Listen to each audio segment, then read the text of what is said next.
Odessa Whitfield had crossed the same Atlanta intersection every Tuesday for 6 years, blind, trusting a sound she'd memorized in place of sight she no longer had. One Tuesday, that trust nearly cost her everything, until a stranger named Oh Tae-min pulled her back from a truck that never saw her coming. Her granddaughter, Zora, had no room in her life for anything beyond keeping her grandmother safe and the bills paid.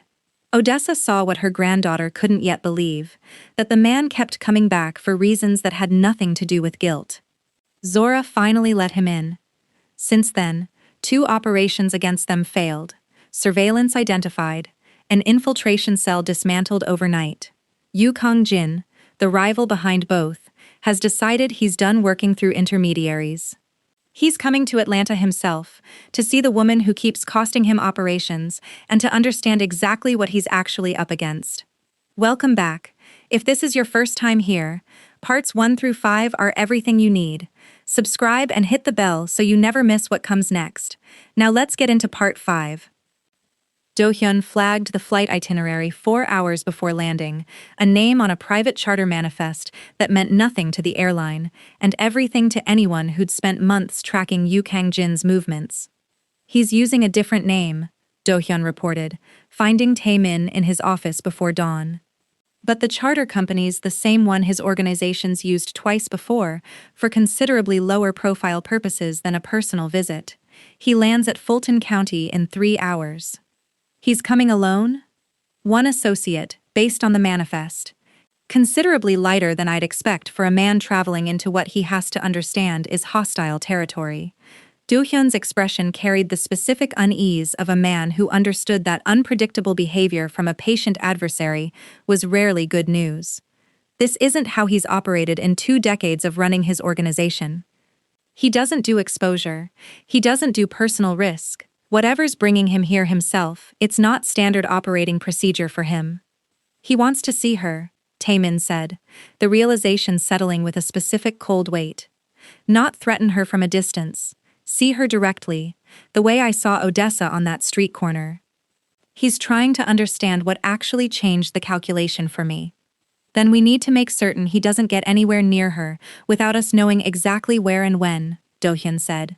I want additional security at the house, at the diner, on every route she typically travels. If he's here to observe, we control what he's able to observe. I want to know the moment he's within a mile of her, Tae-min said. Not after. The moment. Do-hyun was already moving toward the door. I'll have eyes on the airport within the hour. We'll know his movements before he's cleared customs. Tae-min sat alone for a moment after Do-hyun left, the specific stillness of a man calculating every possible version of what a rival's unprecedented personal exposure might actually mean. Kang-jin didn't take risks without calculating the return first. Whatever he was hoping to gain by coming here himself, it had to be worth considerably more to him than the exposure cost. Zora noticed the additional security the moment she left for her shift. A car she didn't recognize parked closer to the diner than usual. A man she hadn't met before positioned with the specific studied casualness of someone pretending to read a newspaper. Something's changed, she said, calling Tae-min from the diner's back room during her break. There's more people watching today. What happened? Kang-jin's in the city, Tae-min said, his voice carrying a tension she recognized immediately from the driveway confrontation weeks earlier. He flew in this morning, using a different name. Do-hyun's tracking his movements, but I want you considerably more careful than usual for the next several days. Don't go anywhere off your normal route without letting someone know first. He's actually here, in Atlanta? Yes, Tae-min said. I don't fully understand why yet. This isn't how he's operated in 2 decades. Personal exposure isn't something a man like him usually risks. Zora sat with that for a moment, something steadying in her chest despite the fear the news carried. Do you think he wants to hurt me directly? If he's here himself? I don't know, Tae-min admitted. I don't think so. Violence this direct would carry consequences even a man as careful as Kang-jin would hesitate to invite. I think he wants to see you, understand what actually changed for me, the way people sometimes need to witness something themselves before they fully believe a report about it. That's almost more unsettling than a direct threat, Zora said. Being studied instead of attacked. I know, Taemin said. I feel the same unease, but I'd rather he study you from a distance we control than attempt anything closer without our knowledge. Stay at the diner until your shift ends. I'll have someone escort you home directly afterward. She returned to the counter a few minutes later, the specific unease of knowing she was being watched by someone dangerous settling into her movements despite her attempt to appear normal. She served coffee. She took orders. She smiled at regulars the same way she always had, and tried not to wonder which face in the diner, if any, belonged to the man who'd flown 400 miles specifically to see her. The rival who's been threatening them for weeks just landed in Atlanta himself. Like and subscribe to help us grow, so we can create more content like this, if you're already bracing for what he's actually planning. This is the closest the danger's ever gotten. Stay close. Kang-jin sat in a booth near the back of the diner that same afternoon, unremarkable in a gray jacket, ordering black coffee from a waitress who had no idea she was pouring it for the man who'd spent weeks trying to understand exactly what made her worth the risk Taemin was taking. He watched Zora work for nearly 40 minutes, the specific efficient warmth she brought to every table, the way she remembered a regular's usual order before he'd finished sitting down, the patient kindness she showed an elderly customer who took considerably longer than necessary to count out exact change. None of it was performed. He'd spent 2 decades reading people for exactly this quality, and he recognized, with a specific discomfort he hadn't anticipated, that everything about her was genuinely as it appeared.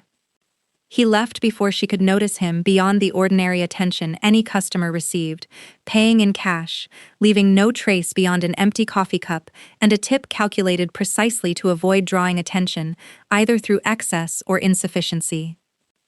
Do-hyun's team caught the sighting on retrospective review of the diner's security footage 2 hours later, the specific unremarkable stranger, flagged only because facial recognition matched an old photograph buried in years-old surveillance files. He was there, Do-hyun told Taemin, something grim in his delivery. 40 minutes, watching her work, and none of our people on the street caught him going in. He used a service entrance from the alley behind the building. He was already inside our perimeter before we even knew he'd landed on American soil, Taemin said, the specific fury of a man who had failed at the one thing he'd promised himself he wouldn't fail at settling into his voice. I told you I wanted to know the moment he came within a mile of her. I know, Do-hyun said. I take responsibility for that gap. We were watching the obvious approaches. He didn't use an obvious approach. Taemin was quiet for a long moment, the specific cold clarity of genuine fear settling underneath his anger. What did he do while he was there? Did he approach her? No, Do-hyun said. He watched, ordered coffee, left. If I had to guess his intent, it reads exactly like what you predicted. Observation, not confrontation. But Taemin, the fact that he could get that close without triggering a single alert should concern you considerably more than what he actually did once he was inside. I know, Taemin said, rubbing his eyes, exhaustion and fury settling into an uncomfortable combination. I need to tell her. I promised her honesty every time something like this happens, and I don't intend to break that promise just because the news is difficult. She's going to be frightened, Do-hyun said. She's going to be frightened regardless of whether I tell her, Taemin said. The only choice I actually have is whether she's frightened and informed, or frightened and blindsided later, when she inevitably learns anyway. I'd rather she trust me with difficult truths than protect her from them, the way I nearly did at the very beginning of all this. He called her that evening, delivering the news as plainly as he could manage, watching for her reaction even through the distance of a phone call. He was in the diner, Zora said slowly, processing, sitting somewhere, watching me work, and I had absolutely no idea. I'm sorry, Taemin said. I promised you better security than that. It's not your fault, Zora said, though her voice carried a tremor she couldn't fully suppress. You can't control everything, Taemin. Nobody can, not even a man with your resources. I keep thinking about which table he was at. Whether I served him coffee myself without knowing. Do-hyun's team is reviewing every interaction from the footage, Taemin said. We'll know exactly which table, which order, everything. I don't want you carrying uncertainty about it if we can eliminate it. I appreciate that, Zora said. I think I just need a minute to actually feel how strange this is before I ask you anything else. Take whatever time you need, Taemin said. I'm not going anywhere. Kang-jin's message arrived that evening, delivered through channels considerably more direct than intermediaries. A single text to a number Taemin had never given him, proof itself of exactly how thoroughly Kang-jin had studied his organization before ever setting foot in Atlanta. I saw her today. She's exactly what your file suggested. Genuine, in a way that's rarer than either of us likely encounters often in this life. I'd like to speak with you directly. Not about her, about us. Tomorrow, noon, the restaurant on Peachtree with the private room. Come alone, or don't come at all. He wants a meeting, Taemin told Do-hyun, showing him the message. Alone. That's not a request I'd recommend accepting. Without considerable precaution, Do-hyun said immediately. A private room, no witnesses, from a man who just proved he can breach our perimeter without triggering a single alert. That's not a negotiation. That could easily be an ambush. If he wanted me dead, he'd have simply had it done by now, Taemin said. 2 decades of patient operation isn't the profile of a man who suddenly pivots to direct violence over a personal visit. He's inviting me to something else. I think he actually wants to talk. About what? I don't know, Taemin admitted, but I'd rather understand his actual intentions directly than keep guessing at them through failed operations and second-hand reports. I'll go. Armed, careful, with you and 2 others positioned outside within immediate reach, but I'll go. Zora, who had been listening from the doorway, stepped into the room, something fierce and frightened crossing her expression at once. You're not seriously considering walking into a meeting alone with the man who's been trying to hurt us for weeks. I have to, Taemin said. This isn't going to end through more failed operations on either side. If he's offering a direct conversation, I need to take it, or this simply continues indefinitely, escalating each time either of us miscalculates. What if it's a trap? Then Do-hyun and the team outside respond immediately, Taemin said. I'm not walking in unprotected. I'm walking in without an audience, because that's what he's asked for, and because I think the actual conversation matters more than the theater of appearing invulnerable. How do you know he'll actually let you leave, once you're in that room? Zora asked. Every scenario I imagine ends with something going wrong. I don't know for certain, Taemin said. I'm operating on 20 years of carefully observed behavior from a man who's never once broken a stated agreement, even with rivals he genuinely despised throughout his career. If he says come alone and I'll listen, he means exactly that, and nothing more. That pattern is the only reason I'm willing to trust this meeting isn't simply a trap. That's a lot of faith to put in a pattern, Zora said. It's the only currency men like us actually deal in, Taemin said. Reputation, consistency, whether your word survives contact with an opportunity to break it. Kang-jin's built his entire career on being predictable in exactly that way, even when everything else about him is calculated and cold. I'm betting my life on that consistency holding one more time.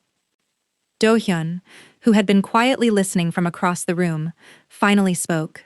I don't love this plan, he said, but I understand the logic. I'll have 3 people positioned within 60 seconds of that room, armed, ready to move the instant anything deviates from what's expected. If this goes wrong, Taemin, you won't be alone for longer than a minute, whatever happens. I appreciate that, Taemin said. I don't expect to need it, but I appreciate the precaution regardless, given everything that's already happened this week between the diner sighting and this considerably riskier meeting tomorrow. Zora crossed the room, taking his hands, something steady settling into her voice despite the fear still visible in her expression. Come back to me, she said. Whatever he says, whatever he offers, come back. I intend to, Taemin said. I have considerably more reason to survive this than I've had in 11 years of doing considerably more dangerous things than a single conversation. She held on to him a moment longer than either of them typically allowed themselves in front of Do-hyun, something raw and unguarded passing between them that needed no further words to carry its full weight. Tomorrow, Zora said finally, stepping back reluctantly. You'll call me the moment it's over, not 2 hours later. The moment, whatever the outcome turns out to be. The moment, Taemin promised her, meaning every single word of it completely. The rival who's been hunting them for weeks just requested a private, one-on-one meeting. Like and subscribe to help us grow, so we can create more content like this one, if you're as nervous about tomorrow as Zora is. This is the confrontation we've been building toward. Stay close. The private room at the restaurant on Peachtree held exactly 2 chairs and a table set for 2, the specific deliberate minimalism of a man who wanted the conversation stripped of anything resembling theater or leverage. Kang-jin stood when Taemin entered, something almost formal in the gesture. "Thank you for coming alone," he said. "I wasn't entirely certain you would." "I nearly didn't," Taemin said, taking the offered seat, every instinct in his body still calculating exits and threats, despite the outward calm he maintained. "What do you actually want, Kang-jin?" 2 decades of careful distance, and now a personal flight to Atlanta, and a private meeting. That's not a small departure from how you've operated your entire career. "No," Kang-jin agreed. "It isn't." He was quiet for a moment, something considering behind his composed expression. "I had a wife once. Early in my career, before I understood what this business actually required of a man who wanted to survive it. She was killed, not by me directly, but by an enemy who understood, correctly, that she was the one thing I'd sacrifice anything to protect. I built the rest of my career on the principle that nothing should ever again be allowed to matter that much.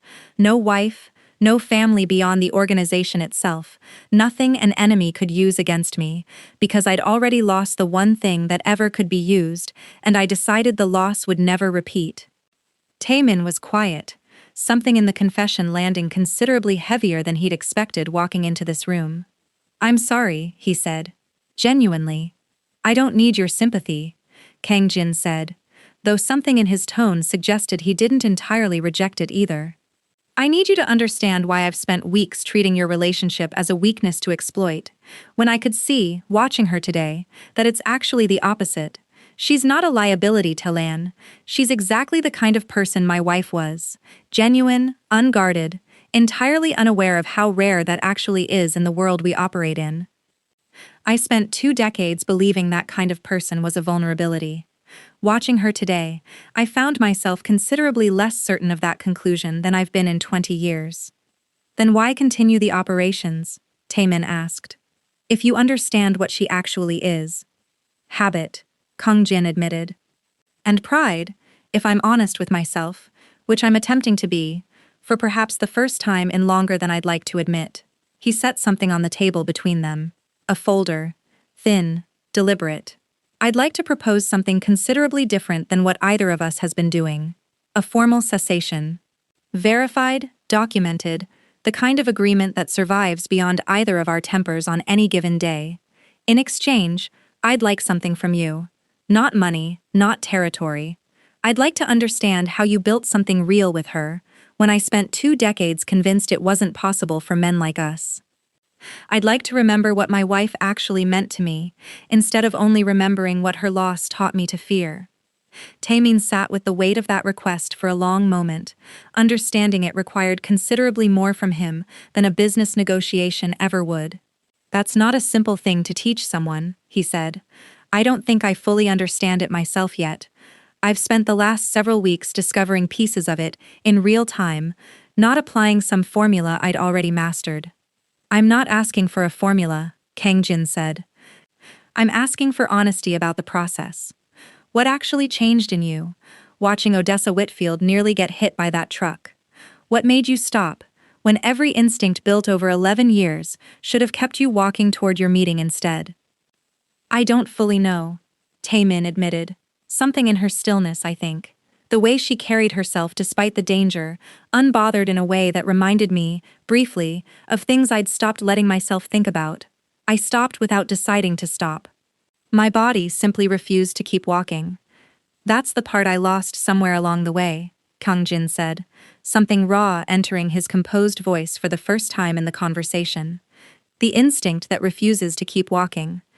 I've spent 20 years training myself to keep walking regardless of what I saw, because stopping meant caring, and caring meant vulnerability, and vulnerability meant exactly what happened to my wife could happen again to whatever I let myself care about next. I understand that fear, Taemin said. More than I did a month ago, certainly, but I think the fear cost you considerably more than it protected. In the end, 20 years of never stopping is 20 years you didn't get to actually live, in whatever way genuinely mattered to you. Kang-jin was quiet for a long moment, something working behind his composed features that looked, for the first time in the entire conversation, genuinely uncertain. Perhaps, he said finally. I don't know yet whether I have it in me to relearn what I deliberately unlearned. But I'd like to try. And I think observing whatever you and Ms. Whitfield actually build together might be the closest thing to a guide I have available to me. I'll sign the cessation agreement, Taemin said, reviewing the folder's terms with the specific careful attention he brought to every significant decision. On the condition that Do-hyun verifies every detail independently before either of us considers it binding. I want to trust this, Kang-jin. I'm just not yet in a position where trust alone is sufficient, given everything that's happened these past several weeks. That's a fair condition, Kang-jin said. I'd insist on the same, in your position. Taemin drove home past midnight, the specific weight of the conversation settling into him more heavily than any physical threat could have. Zora was waiting on the porch, the same spot where so much of their story had already unfolded, relief crossing her face the moment she saw the car pull into the driveway. You're safe, she said, crossing to him before he'd fully closed the car door. What happened? What did he want? I've been sitting out here for almost an hour, running through every possible version of this in my head. A truce, Taemin said, still processing it himself, taking her hand as they climbed the porch steps together. A real one, or at least it appeared real, sitting across from him tonight. He had a wife once, Zora. Lost her to exactly the kind of danger he's spent weeks threatening you with. I think, watching you today, something in him finally cracked open again after 20 years of keeping it sealed shut. Do you believe him? I don't know yet, Taemin admitted. I want to, but 2 decades of patient, careful operation doesn't simply dissolve over one conversation, however genuine it felt sitting across from him. I've asked Do-hyun to verify everything. The wife, the history, whether the cessation terms hold up under real scrutiny before we trust any of it completely. What did he ask of you, beyond the truce itself? Taemin was quiet for a moment, something complicated crossing his expression. He asked me to help him remember what it felt like to have something worth protecting, he said. Before it turned into only fear. I don't fully know what that means yet, practically, but I don't think this is over, even if the immediate danger is. Zora studied him for a long moment, something steady settling into her own expression despite the uncertainty in his. Whatever it means, she said, we'll figure it out together. That's what we do now. That's what we do now. Taemin agreed, and pulled her close, the specific ordinary porch beneath them, somehow still. After everything, exactly the place where all of it kept coming back to rest. The specific quiet of genuine relief settling over both of them, after weeks of sustained tension finally beginning to loosen its grip. Odessa's light was still on inside, the specific glow of a woman who'd waited up as long as she could before finally allowing herself to rest, trusting her granddaughter to fill her in on the details come morning. I keep thinking about his wife, Zora said eventually, breaking the comfortable silence. A whole life built around never letting that loss happen again, and it cost him 20 years of actually living anyway. That's a terrible kind of grief, isn't it? Losing someone, and then losing yourself, trying to prevent it from happening twice. It is, Taemin agreed. I think, sitting across from him tonight, I understood something about my own 11 years that I hadn't fully articulated before. I wasn't just avoiding vulnerability out of discipline.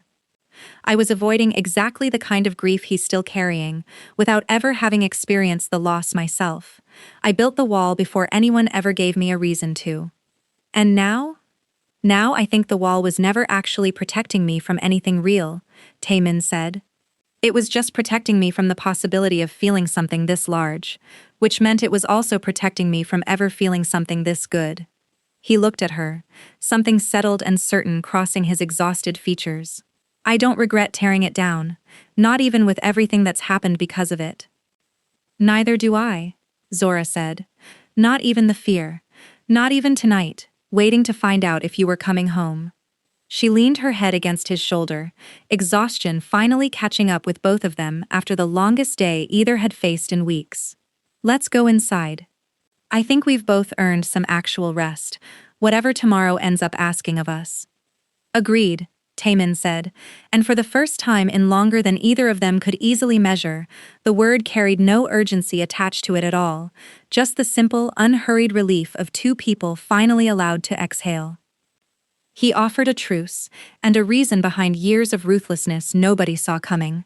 Comment if you think the peace actually holds, or if this is one more calculation in disguise. Part 6 is coming.